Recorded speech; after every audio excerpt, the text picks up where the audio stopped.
Welcome to the Everyone's a Critic Movie Review Podcast. I'm your co-host, Bob Zerl. With me, as always, is professional film critic Sean Patrick. Visit us at IHateCritics.net, everyone'sacriticpodcast.com. We're on Facebook, Twitter, Instagram. Our handle is CriticsPod. Listen to us on Apple Podcasts, Google Podcasts, Spotify, Stitcher, Alexa, all your podcatchers. We're also on YouTube if you want to listen to us live on usually Monday nights around 7 or 8 Central Time, depending on the week. We will post to our social media sites when we do go live. If you go to Apple Podcasts and subscribe to the show, give us a 5-star review. We will read your review on the air, and we will also give you a copy of one of the 4K Blu-ray DVDs, physical copy that Sean has gotten from several of our distribution companies that want us to review their movies. Patreon.com/criticspod is the best way to help support the podcast. Get some of our bonus episodes where we talk more than just movies. But we also do deep dives into like A24 and other albums and movies. And then finally, TeePublic. If you go to IHateCritics.net, there's a TeePublic link in the upper right-hand corner, or you can just go to TeePublic and search CriticsPod. All right, Sean, I'm going to turn over to you. Let's start the show. Yeah, I wanted to call attention to this because I don't think enough people really have heard enough about this. It's the Film Foundation and Martin Scorsese working together on a monthly screening series for films that have been restored by the Film Foundation under the direction of Martin Scorsese. They did another one just tonight that I literally just finished before we started here called Sambazanga. And this is a movie set in Angola in 1961, directed by Sarah Maldoror. And why that's interesting is that Sarah Maldoror was the first African-born woman to direct a movie in Africa. And that is pretty remarkable. 1972 was the first time that happened, and she was the first. And unfortunately, not long after she finished the movie, it was taken away from her by the distributors, and just the rights were just transferred here and there to the point where the film began to fade. Until finally the Film Foundation got their hands on it and did a full and complete restoration that they just showed tonight, and I believe they're sharing with the Criterion Collection, so that can be released hopefully soon in the next year or so. Brand new full restoration. There is a version on YouTube, I believe, that is not a very good version of it. This is, like I said, a fully restored version that they just showed for the first time tonight, with an introduction by Martin Scorsese. And it really is a powerful film about a woman whose husband is arrested in the middle of the night by the Portuguese authorities. Portugal runs Angola at this time, and they take him into custody on suspicion that he's doing something, planning to kill white people, essentially. Whether he is or not is not important. What is important is that she walks for 3 straight days to get to the prison where he is with her baby on her back. Oh. Meanwhile, there's other revolutionaries who are working to try and figure out who he is and see if they're even capable of rescuing him. And where it goes from there is incredibly tragic and sad, but also very inspiring and beautiful in a way. And I think everybody should see Sambazanga if you have a chance. Unfortunately, you missed it today, but if you get a chance to find this one, it is really, when it comes out on Criterion, I'm sure it'll be beautiful and definitely worth owning. Is she still alive? She passed away in 2020, so I don't think she ever got to see this full and complete restoration. It's awful. Yeah. It's really cool that he's doing this. I know you mentioned it a long time ago that he's started. I've seen there've been 4 months, 5 months now, I believe, and I've seen 4 of the 5 that have done. I've written a couple articles about the ones I've seen, like he did a Fellini movie just earlier, and then a couple of film noir before that, and it's just been incredible to watch. And they still got more planned for the rest of the year, and they're free. They're streaming online for free. So just if you look up the Film Foundation and DelphiQuest.com is one of their websites. You can actually just take part in this. It's on the second or third Monday of the month, and it's free. You can watch these incredible movies fully restored with an introduction by Martin Scorsese, interviews with the cast, all of it for free online because Martin Scorsese just really wants you to see these movies. That's awesome. Do they ever get like this one's going to be Criterion Collection. Do they get a release after that, or is it kind of a one-off and then we're done? I believe, like I said, I think this is going to Criterion, so I'm not sure what I'm sure they're planning on rolling that out on a special edition Blu-ray in the future. That's awesome. Yeah, I that's very cool that he's doing that. And one more I want to mention that I wrote about today that you can find at Podcast Sean on Twitter is that I wrote about Sean Baker's first movie. Sean Baker, the Florida Project director, directed a movie back in 2004 that didn't actually come out until 2007 because it was so different and unique. It's called Takeout, and it's just a day in the life of a guy who is an immigrant from China who works 14-hour days riding his bicycle delivering food, and you just watch his day. He owes money to a group of people who brought him to the country, and he can't seem to get catched up no matter what he does. So the debt just keeps building, and he wants to send money home to his wife and the child that was born since he's been gone, that he's never seen yet, so he can bring them to America. And it's about the challenges that he's facing trying to do this while also trying to pay off this massive debt so they don't break his arms or whatever. It's a really great piece of filmmaking, and it's available tomorrow on the Criterion Collection DVD is when they're releasing that. And Sean Baker himself retweeted my review today, so I really appreciate that. He's a really kind guy, and with that retweet, he also included a link to buy the Criterion Collection DVD. So good for him. I do hope people follow that link and buy the movie. It's called Takeout. That's awesome. He co-directed it with a fellow Chinese immigrant who co-directed it with him, co-wrote it, and helped produce it, and has worked with him throughout his career. That's awesome. All right, let's move on to the theatrical films this week, or at least two of them are. I don't know about the other two. But we'll start with the two that I saw, and we'll start with the big one, Barbarian. The number one movie in America, Barbarian, although it was a pretty terrible week at the box office once again, to the point where our local theater in the Quad Cities actually cut their hours. They're not even doing late night shows during the week anymore, only on the weekends. I couldn't. This was only available in Davenport. Yeah. I looked at Galesburg. I looked at Moline. I mean, because I'm kind of in the middle of all of them now. Mm-hmm. No, I mean, I could have gone to Muscatine, but literally there was nowhere to see this other than there was 7:30 showing, or I had to wait till 10:20 on Saturday night. Which, if that would have happened, I wouldn't have been able to go. My wife and I went. There were no seats next to each other, so we just sit in the front row. Oh wow! That's how few screenings there were of this. Yeah. But anyway, go ahead. Yeah, this is directed by Zach Kreger, who is not a guy who's known for horror movies. He was one of the guys in the comedy troupe The Whitest Kids You Know. And before this, the only movie he'd been part of was a terrible film called Miss March. So I was kind of surprised to see his name at the top of this, but also come away very glad because he's directed one hell of a movie. The film stars Georgina Campbell as a young woman who travels to Detroit for a job interview. She's booked herself an Airbnb in the middle of nowhere, Detroit. And once she arrives, she finds out that the house has already been rented out to somebody else via a different app of some sort. That's Bill Skarsgård, who's already there. He invites her in. They hang out. They have a good time. And then things progress to where she finds this room in the basement that is clearly a murder room. Just unquestionably a murder room. It's all it has. It is a bed, a bucket, and a camera pointing at the bed. Like, that's a murder room. That's a rape murder room, no doubt. She continues to she's smart enough to want to get out of there, but she's also locked. She gets locked in the basement, so she's kind of trapped. And she finds even more space underneath this house that goes even deeper than that.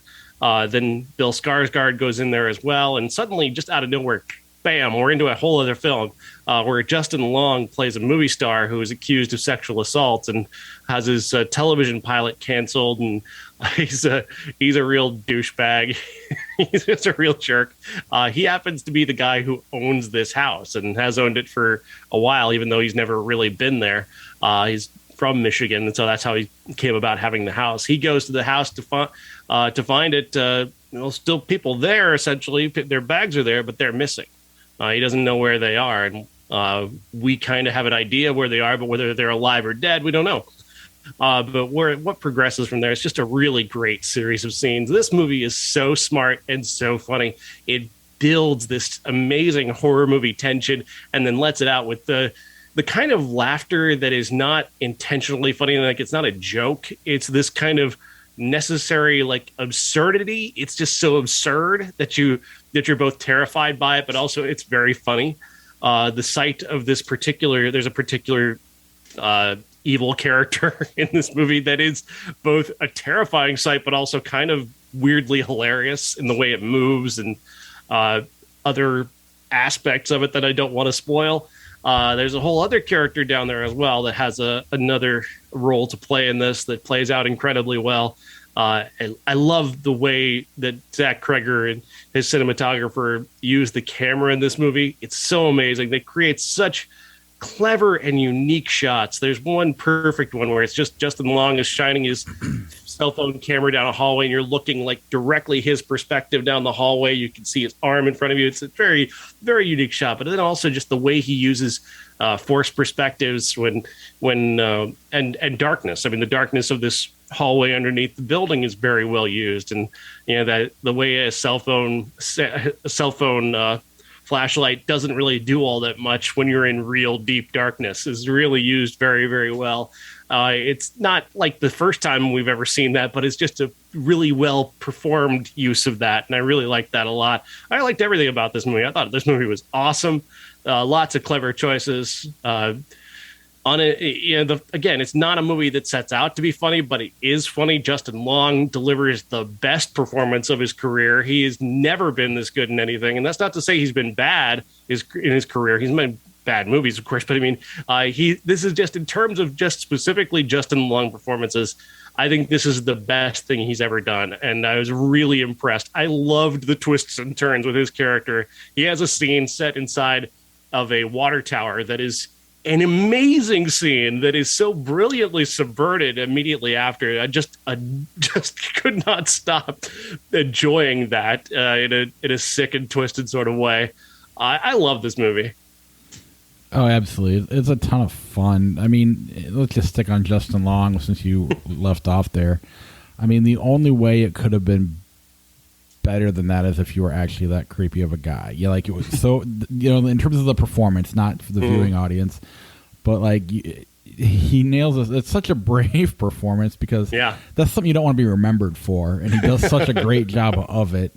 Of being a creep. Yeah. But he really does. It's hard to start in the middle because that's when he pops in. Mm-hmm. But when he discovers the basement, it is totally believable the way he reacts. Yeah.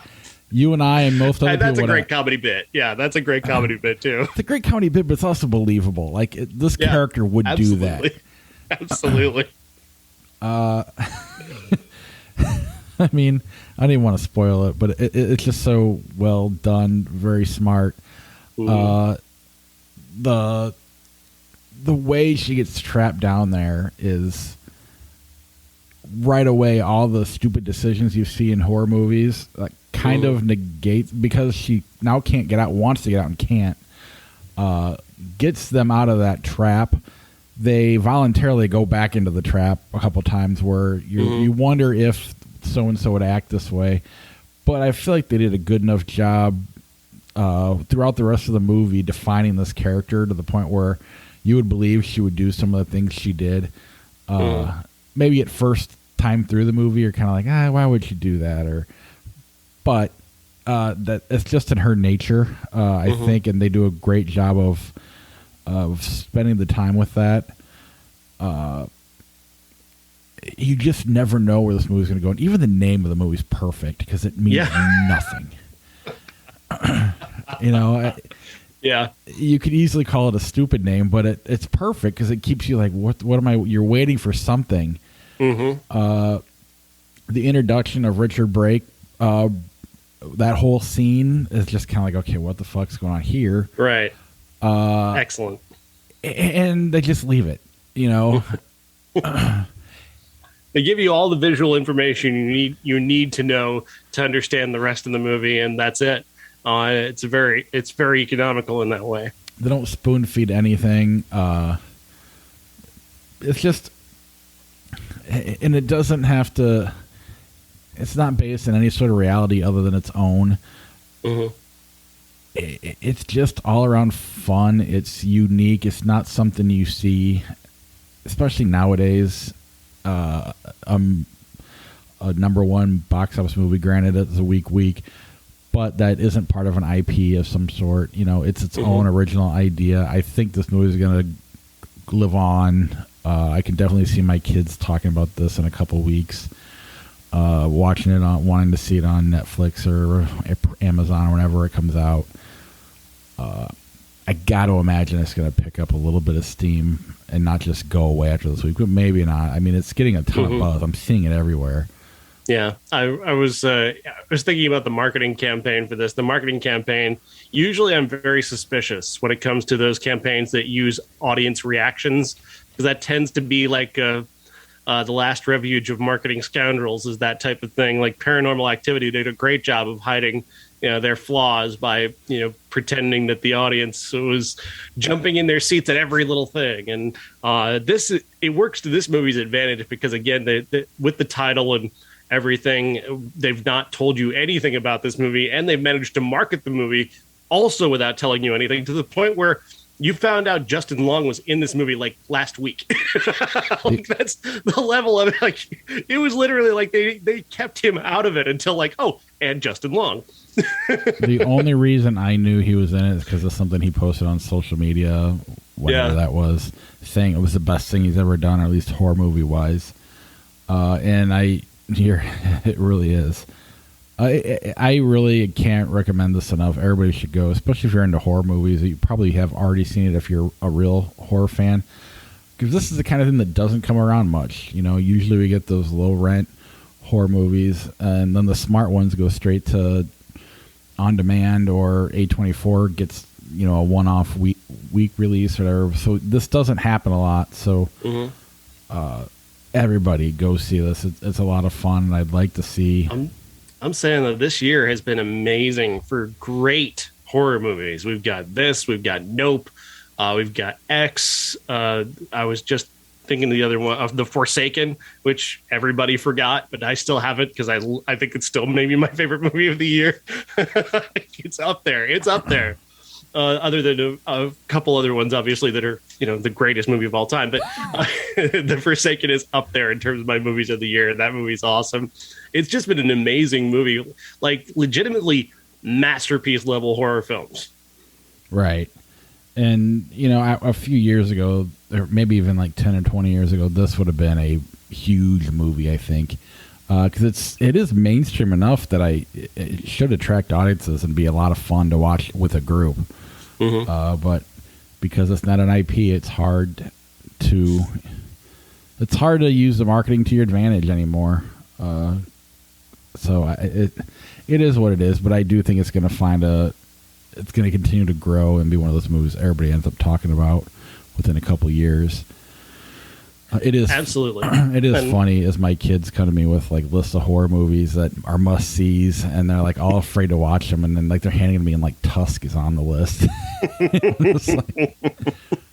Justin Long's second greatest horror movie. For Michael Parks. I love Tusk. I love it. Tusk is phenomenal. It's weird to see, but this will definitely be on the ones they want to watch. But it's I don't know. It's just fun. It's supremely clever, and I really am not to. I don't want to degrade Zach Kreger at all, but I mean, could not have seen this coming from him. Just from what I've seen of him before. Miss March is a terrible film. It's completely unfunny. And I didn't really get into The Whitest Kids but I guess Bob Odenkirk was a big fan of those guys and helped get them on TV. So that does say a lot positive about them for me. But yeah, I didn't expect him to be this good. Yeah. I got nothing bad to say about it. Everybody should go see it. Tons of fun. Yeah, absolutely. All right. Oops. Honk for Jesus, Save Your Soul. Honk for Jesus, Save Your Soul stars Regina Hall and Sterling K. Brown as the husband and wife duo behind a mega church somewhere in the South. The priest has gotten himself into a bit of trouble. It's cost them basically their entire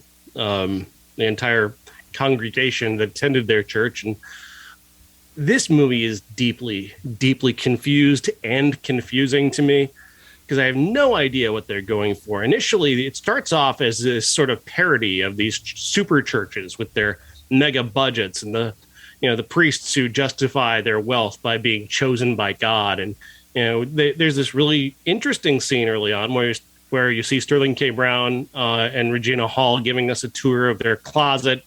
And it seems like, okay, this is what this is about. This is going to be a send-up of the ridiculous, money that these people have thrown away as part of their, scam religion. Like that's what it's going to be about, exposing their hypocrisy. But then as the movie goes along, it gets deeply confused as they get very serious about his infidelity and how it affects his wife. And Regina Hall, who tends to be very funny here, gets kind of dramatic as far as I'm concerned. And yes, she does have some physical comedy stuff going on. And there's a weird scene at the end where she's wearing whiteface for some reason that didn't quite land as a joke. It seemed like it was funny. I get the contradiction that they were going for with it because she looks so strange, but the scene is so dramatic. But this movie just fails on every single level to me because I thought it was going to be funny, and then it tries to be seemingly serious, but then not. Like Sterling K. Brown is definitely playing straight ahead comedy for much of the time, and then he's not. I was baffled by this movie and came away really disliking it. I just don't know what the intention was. Like, there's a great idea here in terms of a comedy, because this idea of prosperity gospel, this idea that rich people are chosen to be rich by God. This idea that the most divine are chosen by God to be this rich. That's a very funny idea. There's a movie to be made mocking that idea. And I already hoped that was this movie. And then they just didn't do that. They just kind of set that up. They teed it up and they walked away from the tee in favor of God knows what to do with the rest of the story. Because the scenes where they get super dramatic are just completely unfunny and completely played straight. And it's like, where did this come from? I thought we were going to laugh at these people. I was really confused, and thus I really did not care for this film. Yeah. I mean, there's that TV show, The Righteous Gemstones, which is very good, or at least most people think it is. So you already have that you're going against. I do like the performances by Regina Hall and Sterling K. Brown. At least I don't think it was edited well. I don't think anything is their fault in it. I do think it's just flawed direction. It's like it wants us to do this documentary style look, like literally telling them to turn the camera off here and there. But then there are times where clearly the camera is not there and they're showing parts. I mean, there's a sex scene and the documentary crew is not in the room. So, they've decided to add this into the movie. So that not making up their mind whether they want to make it a documentary style film like The Office or something like that, or a movie, they haven't made up their mind there. So and that's not the only scene where they mess up. There's several times where they show scenes where the camera's off, but they show it anyway. It would have been better off making you wonder. I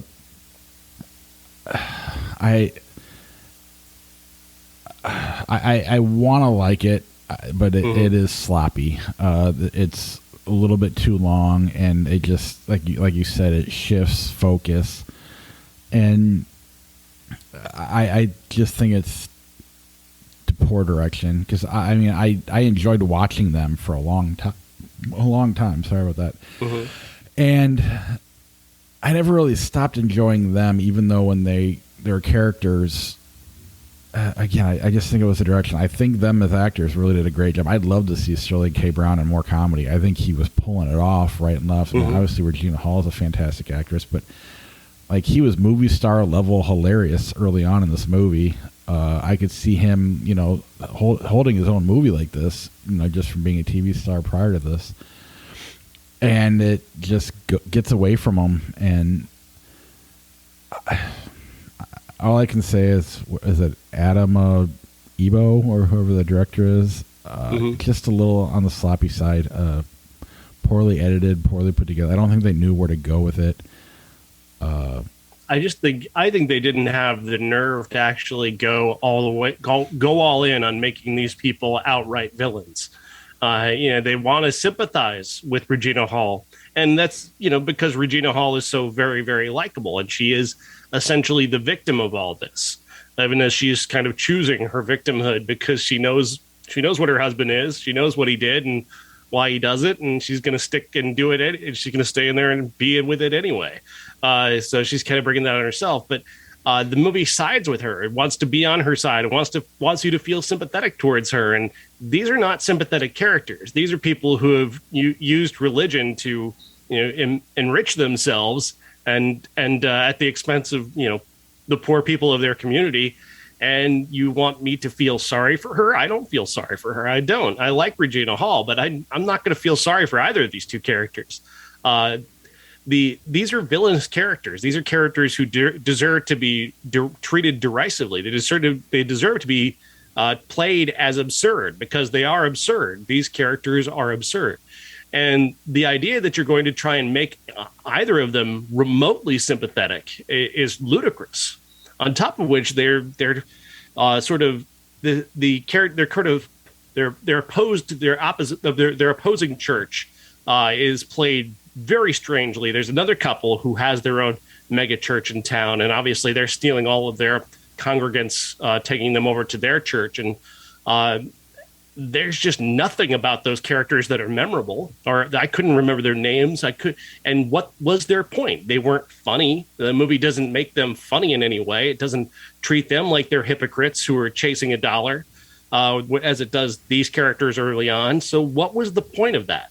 Was it to make us again try to feel sympathetic for Regina Hall and Sterling K. Brown? Because these again are not sympathetic characters.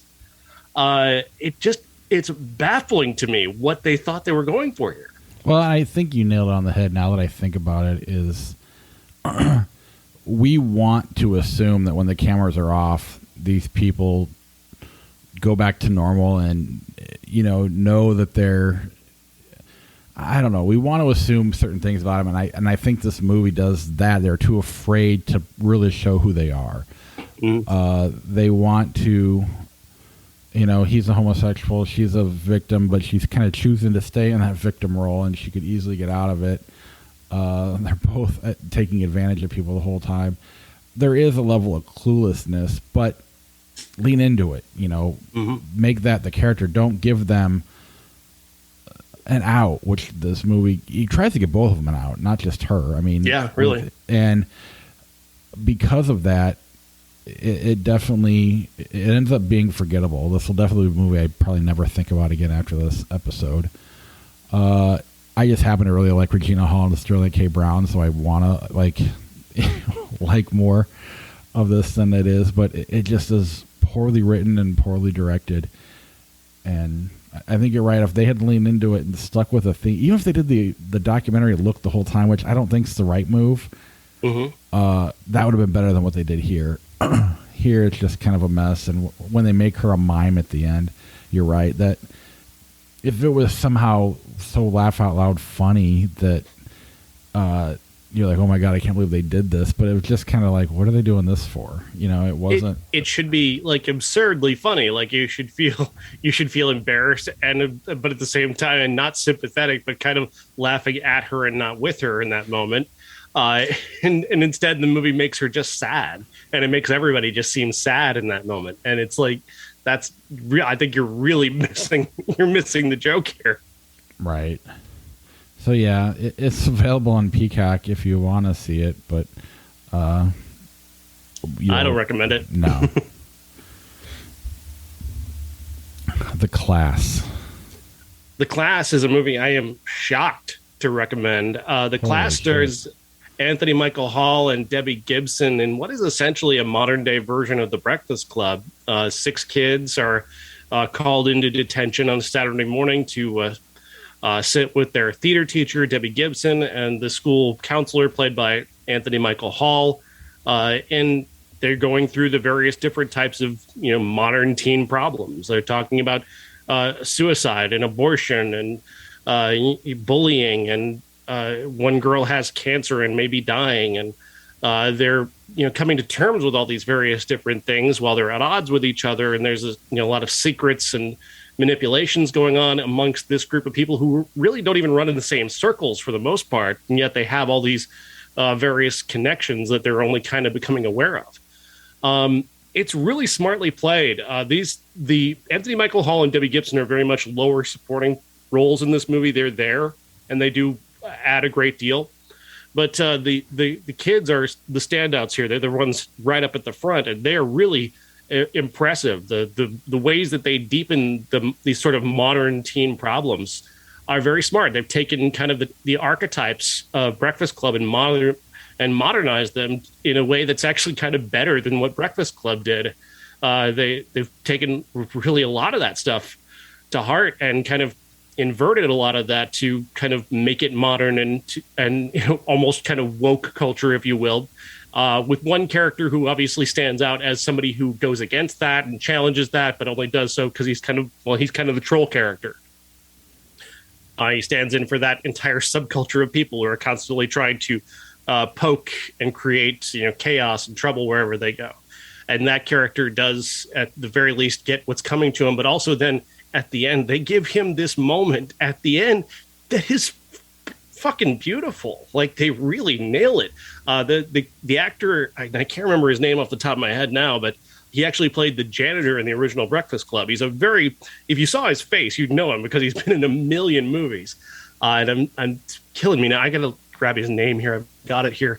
Because he's just incredible in this movie. And he's not a guy who gets the opportunity to do stuff like this very often. So it's really impressive that they let this guy have this. John Kapelos is his name. And like I said, he's just been in a million different movies, but he gets a moment with this kid, the troll character, who is also his stepson. There's a whole other backstory going on there. There's a lot of deep history between these two, and the moment is goddamn beautiful. They nailed that. But really, this movie is just surprisingly good. I wouldn't say it's great, but it's for what they're going for in modernizing the Breakfast Club as they do. They really nail it. This is really a smart, well-made movie, about the best that a movie like this could be. Yeah, I was ready to make fun of it just based on the poster. It just seems like all sorts of bad ideas, but apparently not.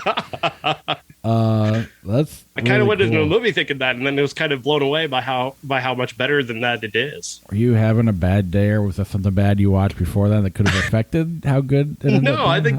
I think this is just a genuinely awesome, sweet, smart, well-made movie, and both Debbie Gibson and Anthony Michael Hall are very good in this. Anthony really Michael Hall is playing sort of the Paul Gleason character from the original, but updated to modern times. He doesn't dress like a jerk. He has a genuinely caring side to him, but he's also the guy who's got to be the stern one, the one who enforces the rules. He's got to be the villain. Debbie Gibson is very much the more heroic character, but she's also kind of out of touch in her own way. But they also give her a little bit of backstory that's very interesting, and I like the way the kids challenge her, and Debbie Gibson really steps up to that challenge. You don't think of her as much of an actress, but she really meets the challenge that's asked of her in this movie. Well, aside from that, I mean, they're asking to be distractions in this movie, so that's really cool that they're not. Mm-hmm. That's a big thing to overcome in a movie like this, so that's really, really impressive. That's really cool. All right, let's move on to Wire Room. Wire Room, yes. Oh, I shouldn't be laughing because it's not funny. Because Bruce Willis, I feel terrible. This is one of the last. There's one more after this, I think, the last of the Bruce Willis movies before he decided to finally retire due to his illness. This is a story that stars Bruce Willis as the leader of this wire room where all the CIA taps or FBI or whatever the fuck they are. They've got all their taps in there, and they're tapped this house. They've got all these cameras and wires and stuff set up in this house of a guy who's moving guns in this town, and they're trying to figure out this one last guy that they got to get on camera to see who he is. And Kevin Dillon is this guy who's moving over from the Secret Service. It's his first day in the wire room, and he ends up fucking everything up and accidentally because he's just kind of clueless. And then, I don't know, somehow a small town group of cops end up attacking the CIA wire room. I don't know. Like, that's the premise of this thing. And like Bruce Willis, you kind of don't know which side he's on at first, and eventually he'll be revealed as a hero. This movie's terrible.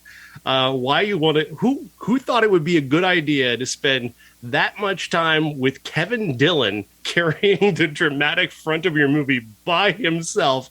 I have no idea, because this is a terrible idea.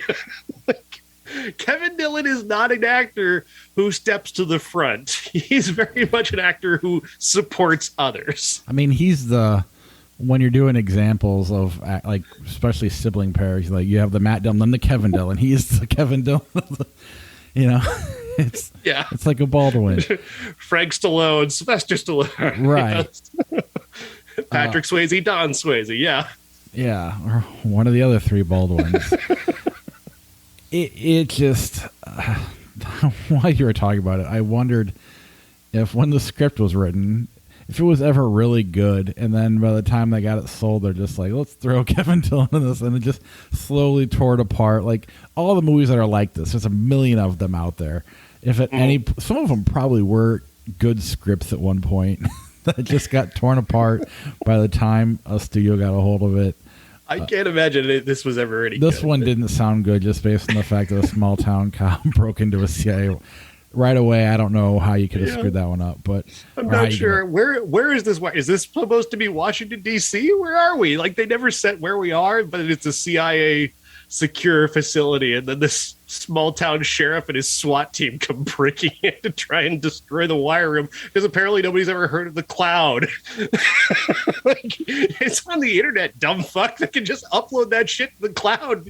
You can kill the server if you want. It's still there. They're trying to blow up the servers, and I'm just like, they could have transferred that across the country by now, dumb fuck. Not that Kevin Dillon would be capable of that, I guess, though. So maybe that's their point. Oh. I'm not even sure if Kevin Dillon could open a browser on a computer based off of this performance. Was he playing Kevin Dillon, or was he playing a character? Playing a character. Bruce Willis's entire performance, he's a dick. Just a dick to Kevin Dillon. Just a complete ass to him, which is very easy to do. You can see him definitely looking off screen at the cue cards, which is distracting and sad. But then, like, he leaves like right away to go leave the movie and leave Kevin Dillon alone, and he's basically on the phone the rest of the movie. Until he needs to come back at the end to be blown up and knocked out, so he's not part of the final battle. What if this really was a great movie, but Bruce Willis just would not play ball? He wouldn't get off his phone. He wouldn't stop being a dick to Kevin Dillon. So they had to cut around all of that.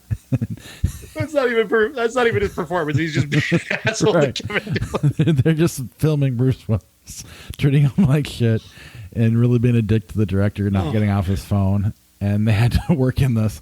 Well, I guess the small town cops have to.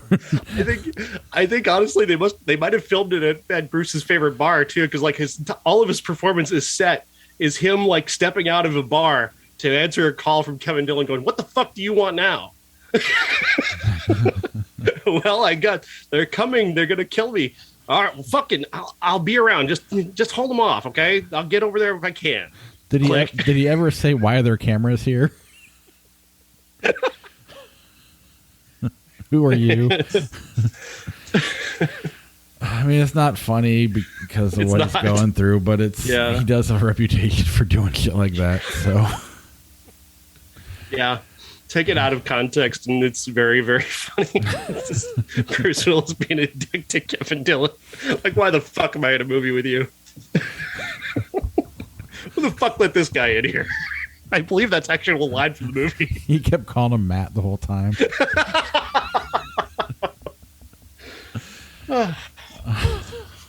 All right. That was fun. Our undisputed classic is Mystic River. Yes, Mystic River, directed by Clint Eastwood and starring Sean Penn, Tim Robbins, Kevin Bacon, is a crime story set in Boston. And this is a really weird experience because on the one hand, I really think that Sean Penn is just delivering an absolute masterclass in acting. Like, he is giving so much. And the rest of the movie is just kind of there. Kevin Bacon's good. Tim Robbins is completely awful in this film, beginning to end. He doesn't know what the hell he's doing. His character is one who, as a child, he was kidnapped and taken and assaulted by I'm not laughing. He's assaulted by two men. I don't mean to make fun of that, but the way that Eastwood sets the scene is so awful. So he has this kid kidnapped. They put him in the back of the car. The one guy's pretending to be a cop. There's another guy in the car. And the absolute lack of subtlety, like the hammer to the head of what Eastwood is trying to tell us in this scene. The kid gets in the back of the car. The person in the front turns around and makes sure to put his hand with his ring finger on the seat right in front of the camera. Do you see it? See that? That's my church ring. I'm a priest. You get it? I'm going to fuck you because I'm a priest. And then later on, he's being held in a basement. And again, complete no subtlety whatsoever. They come in and they're going to assault him again. And somehow, even though there's no light in the room, the light is coming from behind the guy, but somehow his crucifix is just lit, like bursting forth with light to show you again, I'm a priest. I'm here to fuck this child. It's like, okay, Clint, we get it. We know who they are. Okay. It gets worse though. So we cut from there to the modern time. Tim Robbins is walking with his son. And his son is like, he's a baseball player. He's like, I suck at baseball. And he's like, no, you don't. You're my kid. Me. I'm Maddie. Me. Who the fuck talks like this? Who the hell says their own name to their son? Does your son not know your name? Who are you? Why are you saying your name to your son? It's like the audience is too stupid to get the visual connection between the kid in the basement and Tim Robbins. Like, Eastwood is just basically sticking a middle finger up at you, insulting you to your face. Oh, you're never going to understand that this is the same character just because I visually married them. God damn it. I was so pissed off. But then Sean Penn comes on screen. I'm like, fuck, that guy's amazing. And he's giving me everything in this movie. He's breaking my heart. So I'm wanting to love him and what he's doing. And even Kevin Bacon is doing really terrific work. Doesn't show his dick one time in the movie. Loses points for that. There's a police locker room. I don't know why they didn't take advantage. No shit. So it's just weird. And there's so much that could be good about this, but this is something, again, where late period work of Clint Eastwood, like his work in the 2000s, is completely lost subtlety. Like, he seems to almost be explaining to himself what he needs to communicate in the movie. Like, 1517 is a great example of that. Good God. Worst movie of all time, yes. Yeah, fucking awful. But, Trouble with the Curve is another one where it's like, it's just every piece of information. I have to vocally tell you every piece of information. I'm not sure he directed that one. I don't know. He was in it. Yeah. But it doesn't matter. It's the same thing. And, again, his influence over it, I'm sure, made it that way. It's a thing that's makes me worried to watch any more of his movies now. Like, am I going to hate $1 Million Baby if I go back and watch it? American Sniper? That was amazing. I loved American Sniper, yeah. But if I watch it again, it's like, oh, shit, I was totally wrong. And that's not that old. No. It's weird. He's so up and down. I don't know. But this was considered up at the time, because even then it was up and down. He'd make a good one and a bad one, a good one and a bad one. And this was the good one. But you're 100% right. This is like a bad movie with fantastic performances, with the exception of Tim Robbins, but I don't necessarily blame him. And the people around him allow him to... he's directed to act that way. And with Marcia Gay Harden and Sean Penn and all them around him, they make it work. That's how good they are in it, in the scenes with him. But the story's kind of weak. You kind of know where it's going the whole time. And if it wasn't for Sean Penn and Kevin Bacon being so good, and Lawrence Fishburne with Kevin Bacon together, this would be a disaster. I mean, this would be 15, 17 levels bad. Yeah, I mean, even if you get down to the sort of the tragic ending of this movie, it's almost thrown together. What they come up with for Tim Robbins having done to explain how he was at the start of the movie. He comes home early in the film covered in blood on the same night that the daughter of Sean Penn's character goes missing and ends up murdered. How they come about explaining that, they don't bother to explain it fully until the very end of the fucking movie. And it's like, where did that come from? And it wouldn't have gotten that. I can't buy that it would have gotten that far. You know? Exactly. I mean, why wouldn't you have just told the truth? I mean, I get that he's deeply traumatized, and he has been for, his entire life by what happened to him as a kid. But that doesn't explain him being a mastermind when he's being interviewed by Kevin Bacon and Lawrence Fishburne and outwitting them like he is actually the killer. But then he's a complete basket case the rest of the movie. Right. It's sloppy and it's really poor direction. And I hated this. But you're right. Sean Penn, fucking incredible, insane. I'm watching this movie and there's so much of it I'm just not caring for. But then he comes on screen and he is the embodiment of human despair. Like, he's giving me Shakespeare in these scenes. It's amazing. There's just a scene with him and Tim Robbins sitting on a porch talking, and I'm just about in fucking tears just thinking about it because he's so good. And this is a character you don't like in Tim Robbins that that's how good Penn pulls that performance up and makes you get past it. And even upon the first viewing back in my early 20s, granted I was a different movie viewer back then, but it's Sean Penn that tricked all of us. He was able to give this some sort of some legs and make it seem like a really good movie at the time, Oscar-worthy movie. Yeah. The elements, so many of the elements are there, like the game of chess that you're building near the end with Kevin Bacon and Sean Penn. Like, they're showed when they see each other at the parade, like that's setting up a much more interesting movie. Like, that's kind of the movie I want to see now, because like that is headed towards a direction that could be The Departed almost. Right. Like, that's so interesting. How they get there though is so dumb. Well, it's a house of cards. It's not. It holds no water. You don't buy into it, so it all that is for nothing. Even though they do such a good job that you want to see it. Yeah, you're right. It's Damon DiCaprio level. Like, I want to see those two go at it head to head. Yeah, absolutely. Like I keep going back to Sean Penn's performance, and because it is an incredible performance, what he's.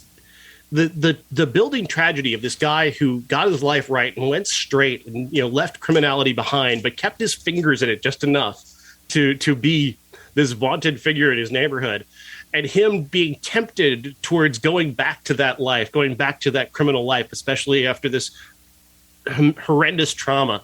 And then you've got Kevin Bacon, this push-pull of him wanting to see his former friend in a positive light, but seeing also that he's a potentially very dangerous guy. There's a great deal of Shakespearean emotion going on here, and I think Eastwood just pisses it away. Well, and even the weaker parts of the movie, the whole Marcia Gay Harden, Tim Robbins connection, they do a good enough job, I guess, to make you get through it. But she's the wife and is just now scared of the guy. I don't know. There's a very weird dynamic where they're both having to be the weakest people in the movie. He's this weak-willed victim character, and she's his victim, so she's even weaker than he is, and they're both constantly on the verge of tears at every moment. It just doesn't ring true in any way, because there are a lot of people who've been through a lot of trauma who aren't constantly on the verge of tears. I don't know why Hollywood thinks that anybody who's been through something traumatic is constantly about to cry.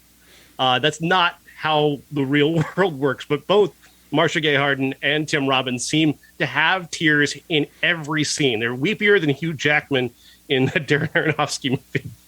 And it makes you wonder if they wanted to do something different. Eastwood made them do it this way, and they're like, "Can we shoot one for myself?" And they're like, "Nope. Why do you want to waste our time?" You know, he's famous for saying that to actors when they want extra takes. So you're right. A weird experience is the best way to describe this, because this is a weak movie with some fantastic performances that make it watchable, but you just keep going, I don't like this, do I? I don't believe this. I mean, I don't know. It just hinges the entire thing on this bizarre coincidence. Like, what would make anybody think that's going to hold water? The bizarre coincidence of this guy coming home covered in blood, having not killed the daughter of his former close friend who still lives in the neighborhood. Those two things happening on the same night.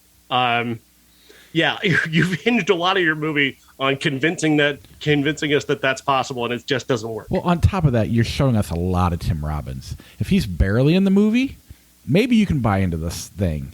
But we see him enough that, one, he goes from pathetic to this mastermind, and when he's being interrogated, to back to pathetic again. Yeah.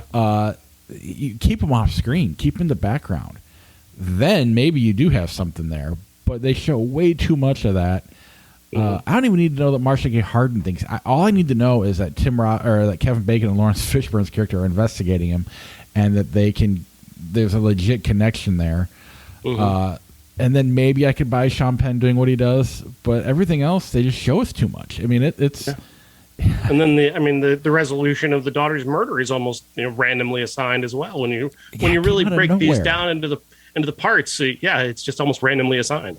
That said, being a fan of Shameless, it was cool. I didn't know Emmy Rossum was the daughter in this, and I really like her as an actress, so that was really cool to see her in the movie early on. Just weird. I guess I'm interested if people were to go back and watch it. I'm kind of glad that we're on the same page, because I wasn't really sure what to bring to this movie this week. I wasn't sure what I watched, and because I loved this movie when I first saw it, and I still love Sean Penn.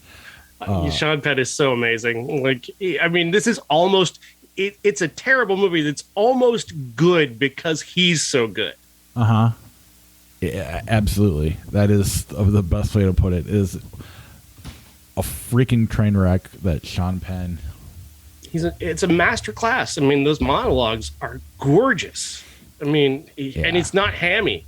He's not hammy at all. People accuse him of being hammy. He's not hammy in this performance. That is just raw. That is raw emotion, not hammy over the top emotion. No, this isn't scenery chewing bullshit. I mean, Tim Robbins is kind of chewing the scenery, but Sean Penn's not. It's watch it for Sean Penn. Let me know what you think. Yeah. All right, so let's stop the share here, and next week we've got a big one, or I guess we got the 1992 movies. I forgot about those. Bob Roberts wasn't available, but that was why we picked this movie. Yeah, and it's weird to have a movie like that not be available right now, considering like the last it's the most Antifa movie of all time, and it's not available in the time when we actually have an Antifa movement. Right. It's weird, but I watched as many clips as I could. And Bob Roberts is this extraordinarily right-wing candidate for a senator, and he's building up this pre-Trump, obviously, but this sort of like Trumpian following when you look at it from today's perspective, where people just are downright worshipful of every word that he says, and he's never wrong about anything, and he's just this massive demagogue. And I don't know how the movie ends because I couldn't see the ending. Got elected, then he caused he wouldn't leave office. This is a guy who was definitely there on January 6th. I'm not sure the movie has ended yet. I think we're still figuring it out. Also, that came out on a limb. Since we skipped last week, Hellraiser 3 came out, as well as Sneakers, the ultimate dad movie. Yeah. Next No week. thanks, Sneakers. Yeah, I've seen that way too many times just in the background because my dad watched it a lot. That's kind of the movie that it is. It's that movie your dad falls to sleep to on Saturday afternoon. Right. College football just ended up putting on sneakers and taking a nap. Oh, Wire Room. Bruce Willis made another movie. Navy SEALs.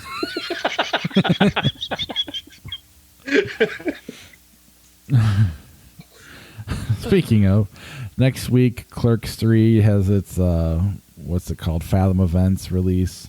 Yeah, it's running screenings. September 13th through September 19th is the only time you're going to see it in theaters. And then, of course, it's going on the road after that. Which we're going to see it in Milwaukee the weekend of my birthday. So that should be fun. Yeah. Also, Goodnight Mommy comes out, the remake. Another Fletch movie called Confess Fletch. God's Country, and then obviously two more that I've seen a lot of advertising for. Pearl, the prequel to X, which I cannot wait to see, and then The Woman King, which I've seen a lot of trailers for that, and I'm curious how good that is with Viola Davis. I've got a review of God's Country already up if people want to check that out. I do wish people would see that film. It's pretty incredible, but I think it's going to die a death at the box office, unfortunately, but we'll talk about it next week. Is it theatrical only? Yeah, it's in theaters. Not on demand too. No, that one's Fletch is the only one that's getting buried on demand. Great. Well, I have to be on a plane. I need to download some shit. So. Which makes our classic Fletch. Hopefully that holds up. I don't know if it will. Oh, I've got a bad feeling about some just really. I believe there's blackface. I'm not sure of it, but I'm pretty sure I have a memory of blackface in that movie, which is going to make it uncomfortable, among many other things, I'm sure. In my head, I can see him in blackface, and I can also see him doing a really awful Indian accent. Oh, this is going to suck. Yeah. Yeah, definitely at least one of those things happen. I mean, pretty much everything he does has one of those things in it. Anyway, also in 1992, several movies came out. Most importantly, Captain Ron, as well as Husbands and Wives, Peter's Friends, Serafina, School Ties, Singles, and South Central. So it's actually kind of a... Singles? Really? Oh, yeah. Wow. I love Singles. That's one of my all-time favorites. Hell of a week. Yeah. Especially back when Cameron Crowe was like really kicking ass. You know what's weird is what I find just bizarre is the number of times people have mentioned Captain Ron to me. Like, why do people remember that movie? My brother being a huge Kurt Russell fan, I think he has like even a Captain Ron. He's got a million posters. Like he buys some artists will do a rendering of it and then sell 100 limited edition posters or whatever. And anytime they do a Kurt Russell movie, he buys it. So he even got Captain Ron, which I don't remember him even watching. But that's next week. So I am looking forward to it. Does he have the computerized tennis shoes as well? I don't think they've made any paintings for that. He's seen it. He's a big fan. I mean, he's a completist. So okay. He'll defend anything Kurt Russell does. And in hindsight, he's kind of been right. Kurt Russell was definitely underappreciated. And I don't think Kurt Russell even fully understood what he was as an actor. Okay. Let's see. Oh, Jesus Christ. For fuck's sake. Beaches, Driving Miss Daisy. Would you like to shoot yourself or cut your wrists? Which would you prefer? I think these are both long and painful deaths. Shoot yourself, but the gun grazes upwards and only wounds you. Beaches. Yeah, I didn't check the running time, but that's fine. All right, what do we got next? Dumb and Dumber, The Bad Guys. Neither of us watched The Bad Guys. No, we did not. Dumb and Dumber, Star Wars, The Force Awakens. Force Awakens for me. Sure. You know what's fucking annoying is all of a sudden, like if we're out in public with my son, he'll just walk up to random people and be like, Harry Potter or Lord of the Rings. And I just want to smack him. Because I don't particularly like either. You know that would only embolden him. I know. You're showing your hand being annoyed by it. Like that's giving him carte blanche to keep doing it. I mean, I would rather... I told him you really should just be like Lord of the Rings or Star Wars. That's where you should go. Ben Affleck or Casey Affleck?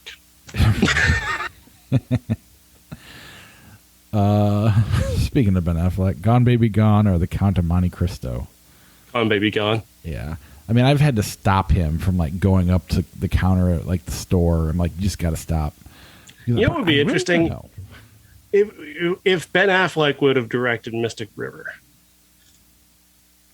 Oh, absolutely. When you consider what he did with Gone Baby Gone and The Town, which are both set in the same area, he's from that area. He's kind of loves that area. He's already made two incredible movies there. Like, it would have been amazing to see him make Mystic River. It's been amazing to see him make The Departed. I think it's the same writer, the author. I think you're right. The book. But even like The Departed, I mean, as good as Scorsese did, it was a very just... I don't know how to describe it. It wasn't Goodfellas, but it was just kind of like almost like a popcorn Scorsese movie, if that makes sense. It's very watchable, very entertaining, but I think you're right. Affleck could have knocked it out of the park. And Affleck directing Sean Penn. And I think he would have got the story right. I don't know. It would have been... God damn it. Now we're gonna... It's like the Nicolas Cage and American Beauty thing. It's like, now I want to see the movie. All right. Waiting or Shark Tale? Waiting, having not seen it since 2005. It's terrible. It's unwatchable, but Shark Tale is somehow even more unwatchable. Well, right. But I'm sure Waiting would actually we openly hate it even more if you watch it today than what we did then. Free Willy, They Live. They Live. It's very easy. Star Trek Beyond, James and the Giant Peach. Star Trek Beyond. Agreed. What We Do in the Shadows, Flight Plan. I've not seen What We Do in the Shadows. I want to, though, because I've started watching the TV show, and it's fucking hilarious. Yeah, I remember being excited about it when we saw the trailers way back when, but then I just never came out theatrically. It just went right to VOD, and then I just never got around to it. And COVID hadn't happened yet, so we didn't have to watch those movies. If only COVID had come sooner. Damn it. Boyhood, Flight Plan. Boyhood. Absolutely. Oh, man. Heard somebody else is doing a Boyhood-like movie. I can't remember who it is now, but there's somebody else who's got one that they've been working on for 15 or 20 years. That's awesome. Ocean's 12, El Mariachi. El Mariachi. Cinderella Man, Inner Space.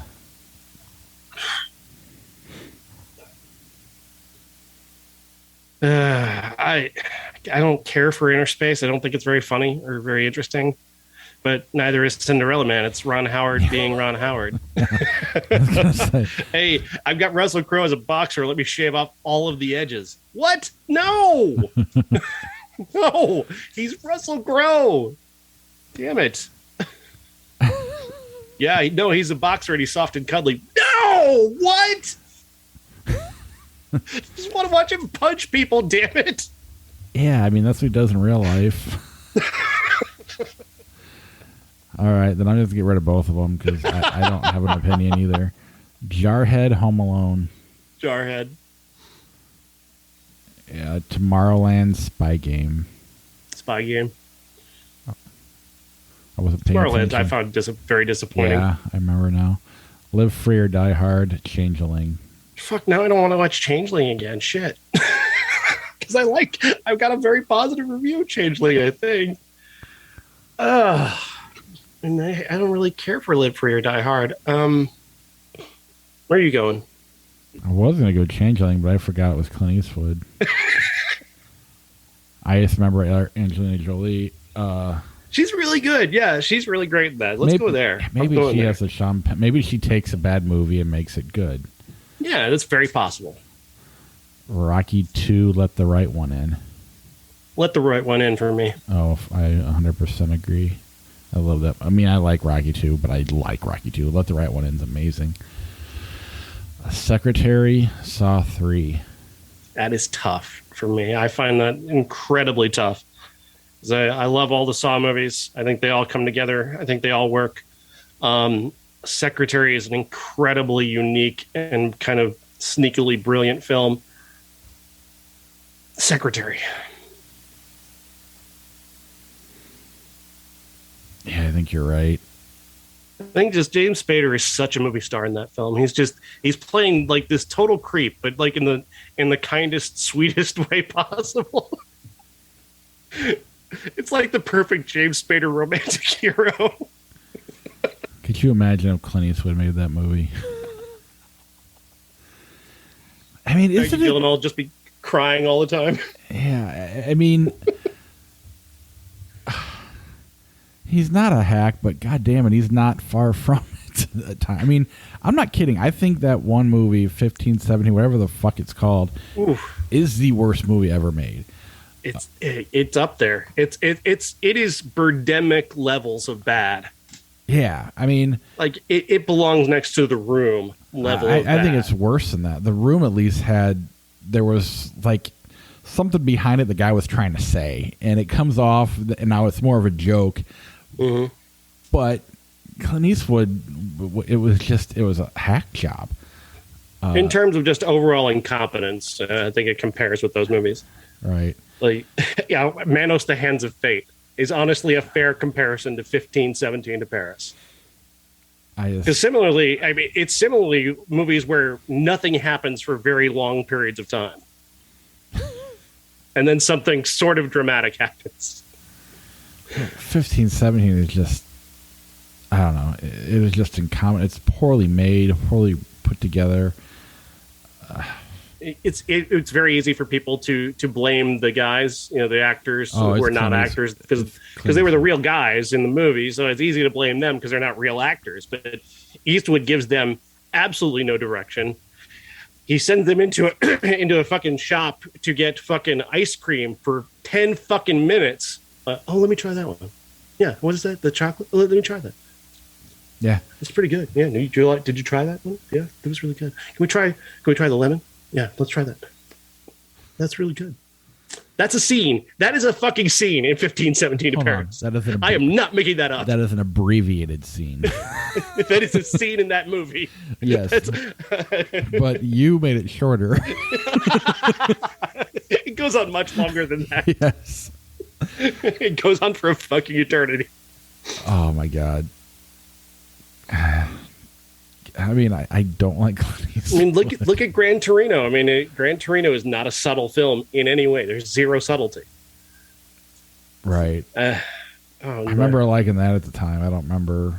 It feels like the glass is broken again. Like we've held the shield as long as we could. Now everything's coming through. And I mean, there's obviously Unforgiven is still there. Yeah. Unforgiven still works. But he knows that he lives that world. He's been in that world his entire career. There's a passion there that he was able to deliver on. Again, amazing actors that carried it, that helped him get there. Mm-hmm. But it was something he was passionate about. Everything else, maybe we do need to revisit and see if he's any good. Maybe, yeah. Super Mario Brothers, 3 Men and a Baby. 3 Men and a Baby. At least it's kind of charming. The Dukes of Hazzard, Splash. Sound of Music, Sideways. That's hard for me. I love both of those movies. I've so come around on The Sound of Music in a way that I never thought I would. Like, such a revelation for me. But I also love Sideways a lot. I mean, it's such a good movie. which I'm surprised to talk to people about it now, and they're like, "That movie sucks." Like, what movie did you watch? What? I mean, Sideways was one of those movies like Lost in Translation or whatever, where you had your movie geeks that liked it, and then everybody else that hated it, and I had to be one of the geeks that liked it. I think it's fantastic. I'm gonna go there. I'm gonna go there. As much as I love The Sound of Music, there's an element of recency bias, maybe. They're just hard to compare because one's like a classic film and the other one's a smaller indie type movie. Not quite indie, but really small. And I tend to lean towards those over the bigger ones, but it is what it is. Insomnia, Outbreak. Insomnia. But I still have a soft spot for Outbreak. It's the only Dustin Hoffman movie I like. And it's probably the worst one he's ever. Everybody else hates it. That's the one I like. It's the one he's really awful in. I love it that Outbreak is my favorite Dustin Hoffman movie. I'm going to put that on my resume. That's my Dustin Hoffman. It's Outbreak Dustin Hoffman. Y'all can have your Tootsie Dustin Hoffman, your Midnight Cowboy Dustin Hoffman. I get Outbreak Dustin Hoffman.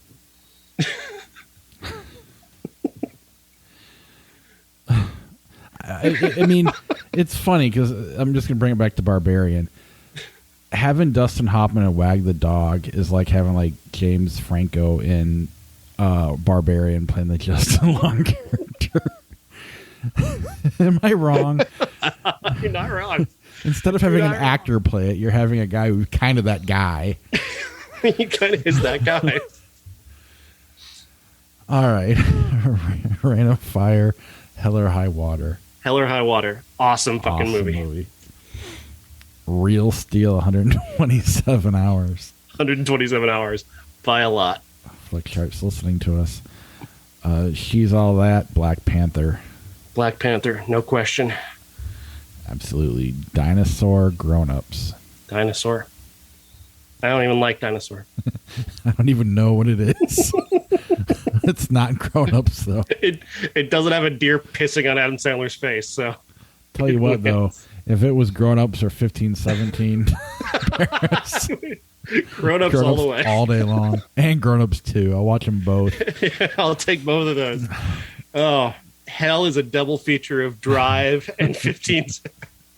or Crash. Crash. And, sorry. Drive. Crash and 1517. Yeah, Dark Shadows, Dangerous Liaisons. Dangerous Liaisons. I still want to watch Dangerous Liaisons again. But I know it's better than Dark Shadows. Yeah, I haven't seen it since, like, I was 16. Doc Hollywood, Freddy vs. Jason.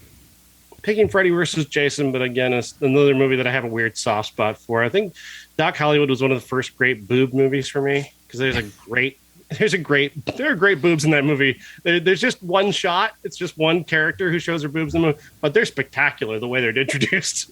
Yeah. That is a very special scene to me. I don't disagree. I was 15. Yeah. Yeah, I was a little older because I waited a while to see it, but it was weird to see Michael J. Fox in a movie with boobs. But Freddy versus 15-year-olds, when you see that at 15 years old, especially when it's the most unexpected boobs, like first of all, that actress wasn't the kind of actress you expect to show her boobs, and then it's a Michael J. Fox movie, so you're certainly not expecting that there would be boobs in that movie. And then suddenly, bam, beautiful shot. It's absolutely perfect. Just her rising out of the water naked. Damn. You would think that'd be Freddy versus Jason, which it's in there too, but no, but as expected. Freddy versus Jason is way more fun than it has any right to be. I don't know how they made that work, but they did. Even if I just completely hilarious because we're about to have a James Bond movie here, Lose, and everybody made this really big deal about how Halle Berry was going to be a Bond girl and was it Daniel Craig or Pierce Brosnan? I can't remember. Brosnan. But like she comes out of the water in a full bikini, and you're like, that's impressive, but it's no Doc Hollywood. It's no swordfish either. All right, last one. Spectre in Bruges. In Bruges. All right. We will see you next week. Bye, everybody. Was that too much boob talk? I apologize. No, anybody who might be offended. No, it's funny. I think we're trying to make light of our younger selves. I was 15, you know. I don't. Not that I don't pop for boobs now, but I don't brag about it anymore. I'm with you though. I think there's a measurable difference there. I agree 100%. All right. Talk to you later. See ya. Bye.